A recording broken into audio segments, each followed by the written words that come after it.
भैया बहनों, कक्षा नवम हिंदी के अंतर्गत व्याकरण में आज यह अलंकार का दूसरा पाठ है। कल हम लोगों ने शब्दालंकारों में अनुप्रास और यमक इन दो अलंकारों के बारे में चर्चा की थी। आज शब्दालंकारों में तीसरा और महत्वपूर्ण अलंकार है श्लेष। तो सबसे पहले हम समझते हैं कि श्लेष का शाब्दिक अर्थ क्या होता है।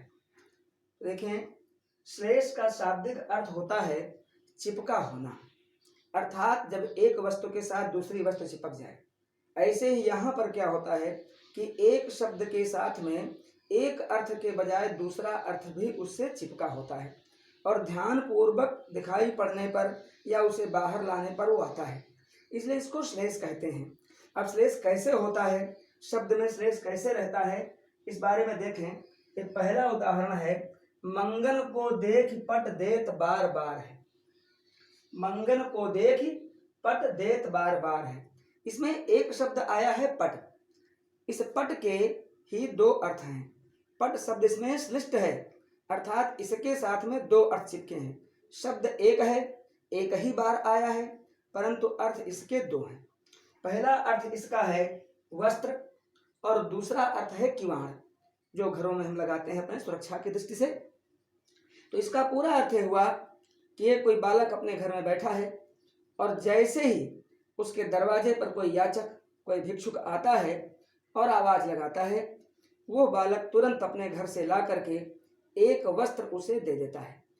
वो याचक जितनी बार आता है उतनी बार वह बालक उसको ला करके कोई न कोई वस्त्र देता रहता है, अर्थात उस भिखारी को, उस याचक को वो बार बार वस्त्र देता है।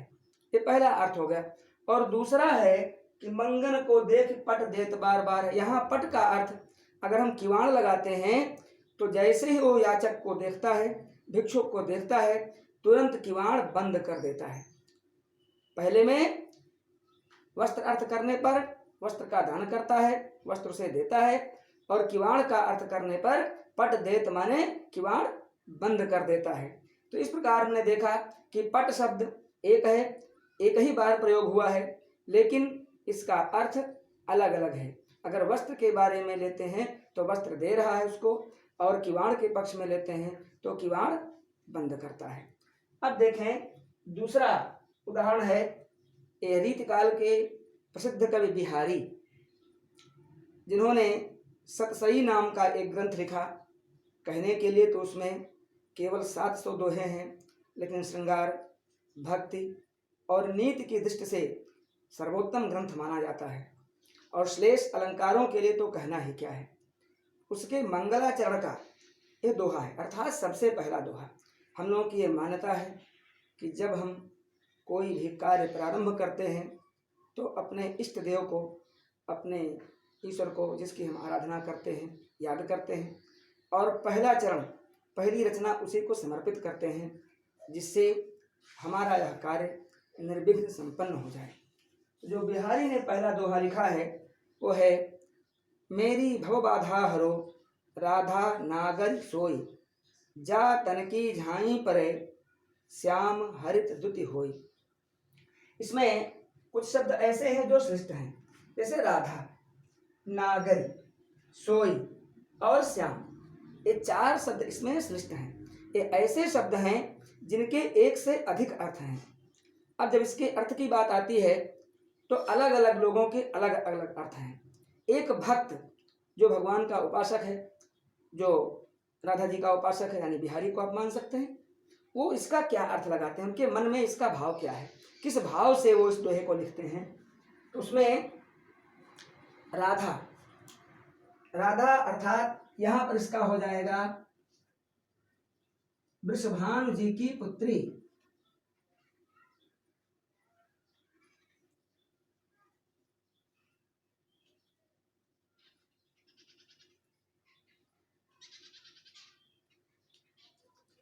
हम सब जानते हैं कि श्री कृष्ण जी का बचपन नंदगांव में बीता, और वहीं पर पास में गांव था बरसाना, जहाँ के सब लोग मिलकर साथ में खेलते कूदते थे।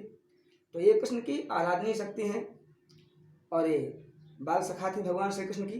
तो वसुभानु जी की पुत्री नागरी चतुर सोई वही अर्थात राधा के लिए आया है, और श्याम अर्थात कृष्ण। तो इस प्रकार से हम अगर ये अर्थ करते हैं, राधा का अर्थ वसुभानु जी की पुत्री, नागर चतुर, सोई वही अर्थात राधा, और श्याम कृष्ण। तो इन शब्दों का यह अर्थ लेने पर इसका अर्थ बनता है कि वही चतुर राधा मेरे सभी सांसारिक कष्टों को हर लें। सांसारिक कष्ट क्या होते हैं? कोई भूख से पीड़ित है, कोई रोग से पीड़ित है, किसी के पास धन नहीं है इत्यादि। तो इन सभी कष्टों को वही चतुर राधा हरण कर लें। जा तन की झाई परे, जिनके शरीर की छाया मात्र पड़ने से ही श्याम अर्थात श्री कृष्ण जी हरित द्युति हों, प्रसन्न वदन हो जाते हैं। उनका मन खिल उठता है। जैसे ही राधा सामने आती हैं, कृष्ण प्रसन्न हो जाते हैं। वही चतुर राधा मेरे सभी सांसारिक कष्टों को दूर कर दें। यह एक भक्त या बिहारी अपनी राधा जी से, अपने जो उनकी प्रभु हैं, उनकी जो उपासिका मतलब उपासना जिनकी करते हैं, वो जो है करते हैं। दूसरा अर्थ वैद्यों का है। अब जो वैद्य होते हैं, चिकित्सक होते हैं, उनका कहना है नहीं, इसका अर्थ एक और हो सकता है। उनके अनुसार संस्कृत में हल्दी को राधा कहते हैं। हल्दी हम सब जानते हैं हमारी रसोई का एक मुख्य अंग है। ये दाल सब्जी में पड़ती है। इसके अलावा औषधीय गुण भी इसमें पाए जाते हैं। नागर मोथा,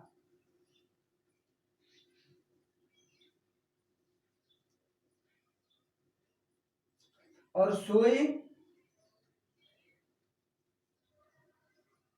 सोया, और श्याम कालिमा।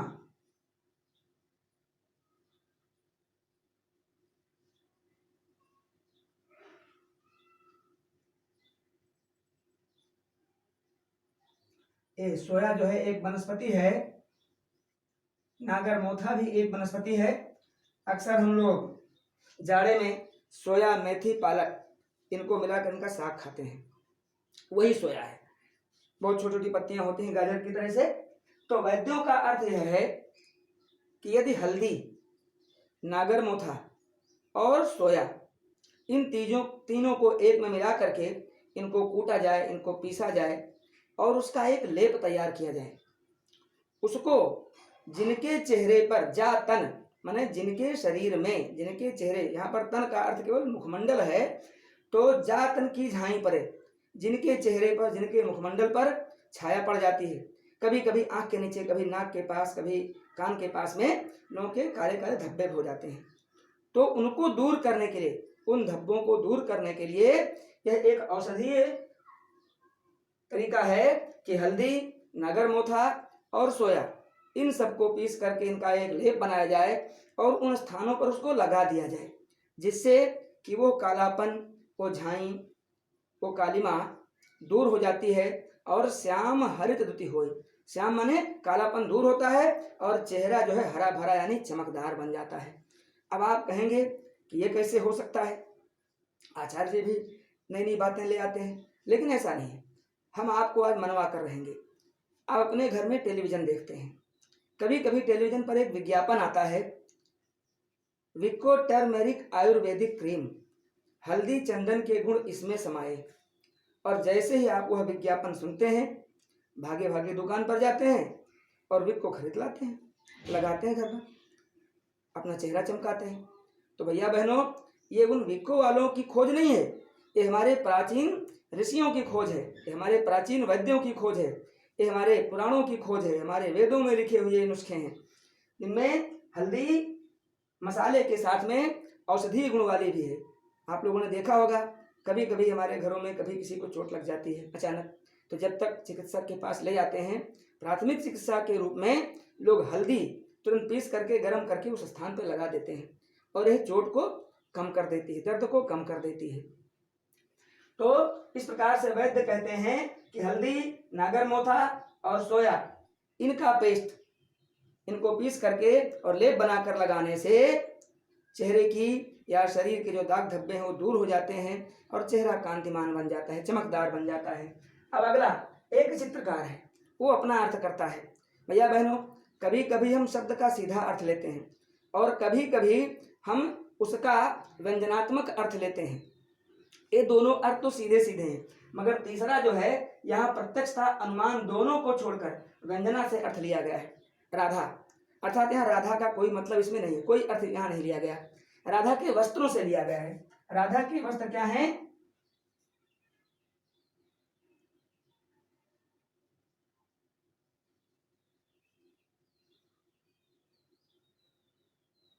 नीलांबर, अर्थात राधा के वस्त्र नीले हैं और श्री कृष्ण हम सब जानते हैं पीतांबर पहनते हैं, इनके वस्त्र पीले हैं।